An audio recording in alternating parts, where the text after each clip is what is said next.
Welcome to Riddles in the Dark, where I endeavor to learn with you the rules of the One Ring RPG. In this video, we'll continue with our Loremaster series, looking at tools for the Loremaster. Every person running a game system at the table needs a set of tools.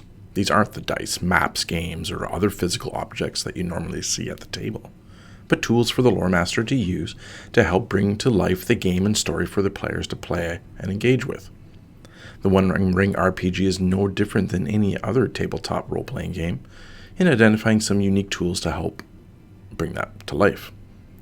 Starting on page 130 of the One Ring Core Rulebook, under the heading Tools for the Loremaster, we have three separate but linked sections: the consequences of failure, skill endeavors, and sources of injury.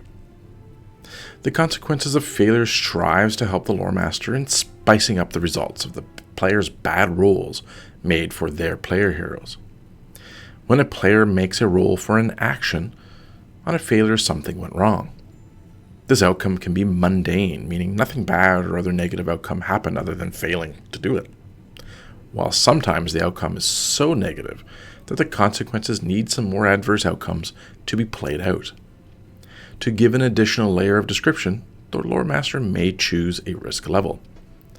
On page 131 is a table that outlines three risk levels, associated outcomes for failure on the roll, and examples of what those failures could be.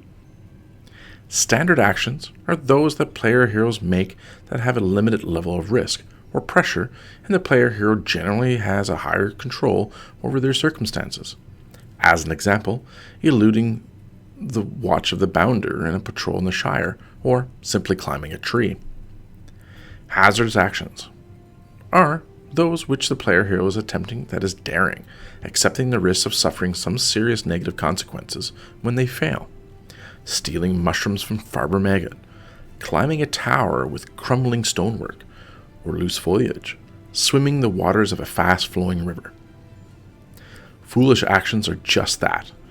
Actions so foolhardy that failing is sure to result in some severe injury or other grievous consequence.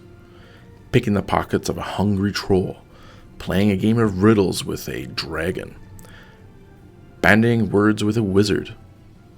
Essentially, everything that Bilbo did in The Hobbit.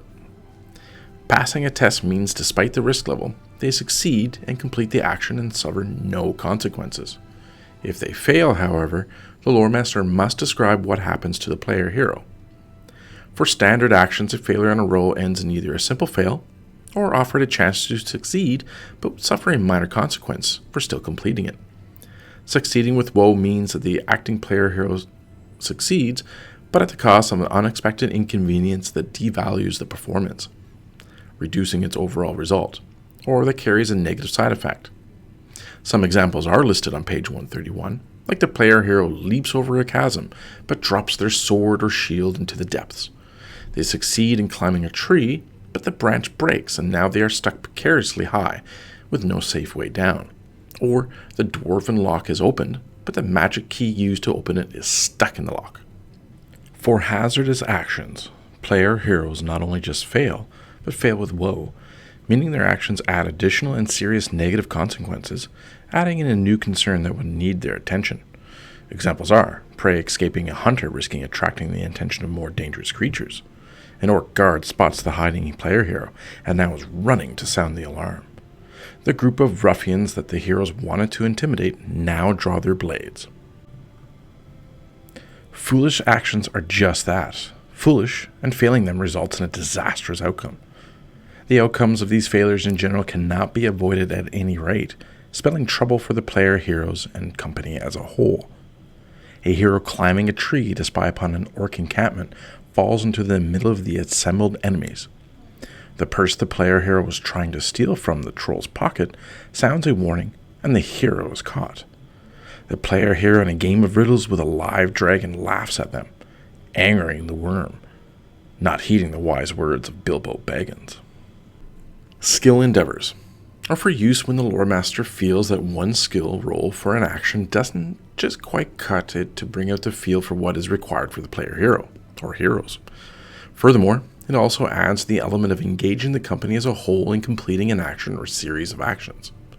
Examples of skill endeavors include searching a wide area for clues or fortifying a barn before nightfall, or following tracks of a band of marauding orcs.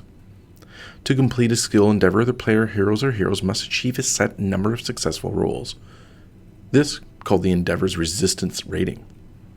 Skill endeavors are set similar to councils, and 3 steps are used to resolve them. Set the resistance.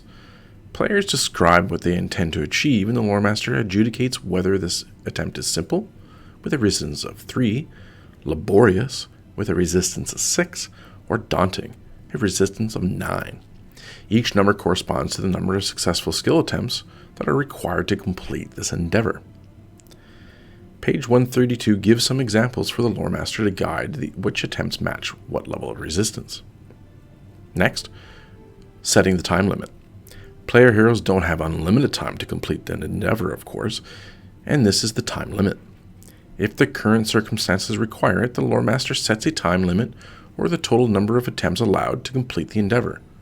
Fresh off the new updated 3rd printing of the Core Rulebook with errata changes and updates. If the company hasn't enough time to complete the task, the time limit is set to 3.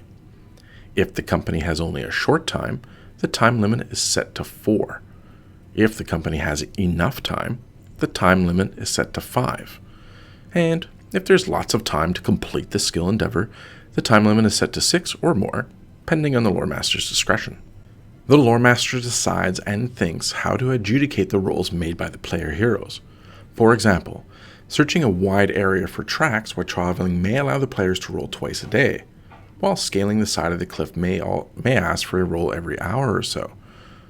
So consider that when you're running a skill endeavor, that it could take days to actually complete, or just a few moments or minutes or an hour.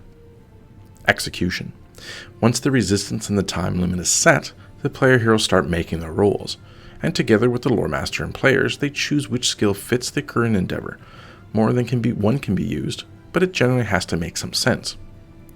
The skill endeavor is a success when the heroes match the amount of successful rolls required, or they run out of time, meaning they didn't succeed within the allotted amount of rolls allowed.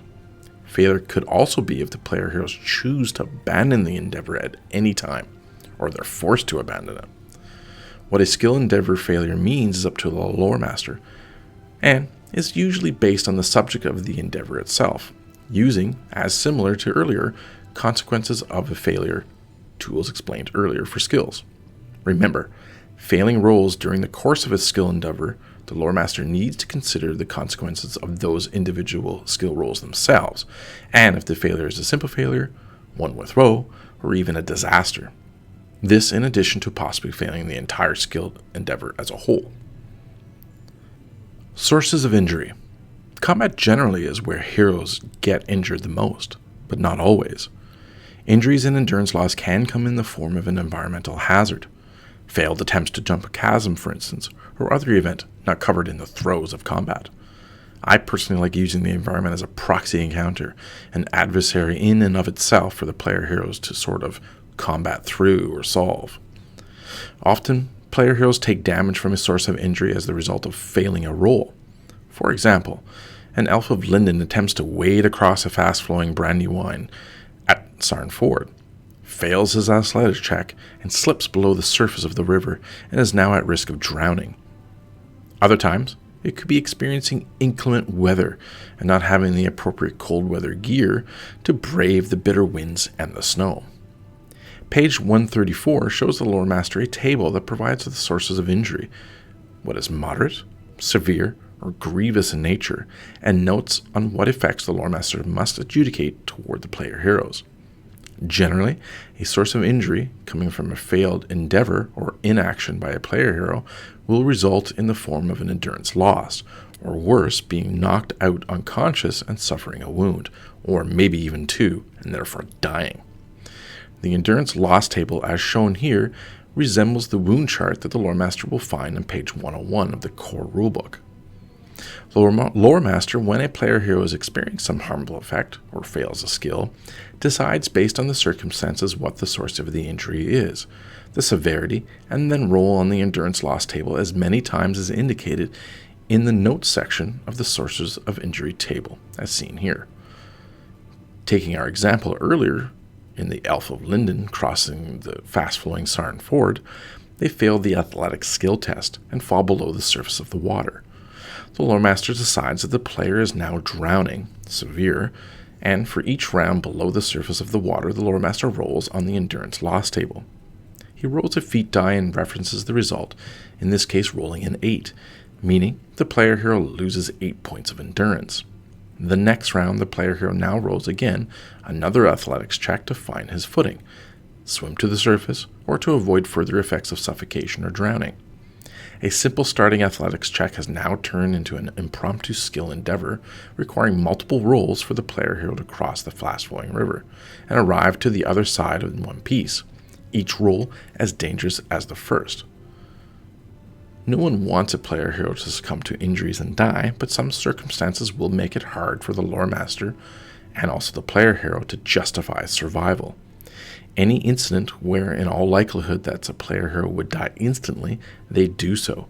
For example, falling from a great height, buried in the ruins of a burning structure, or drowning in freezing waters under ice. A note on poison. A poisoned player hero cannot rest and must roll for the corresponding endurance loss at the end of each day. If the roll produces a Gandalf ruin, the hero takes no damage and is no longer poisoned. Otherwise, follow the value for the endurance loss as normal. A successful healing roll at the start of the day removes the effects of poison, with the roll losing a 1d if it's severe poison and loses 2d if it's grievous level of poisoning, as deemed by the Loremaster. Unlike most times when rolling for a skill check, a player hero can roll again a healing check the following day to remove the effects of the poison on the affected player hero. Thank you for watching this video, and if you've liked it, please hit that like button, share, make a comment, and subscribe for more content. If this is your first time watching one of my videos, check out my growing list of how-to videos for the One Ring RPG, my take on the actual play of Strider mode for the game, and also my choose-your-own-style adventures adaptations for the starter set, and other videos related to the tabletop role-playing games and more in general. I'm Ryan of the North, and thank you for watching.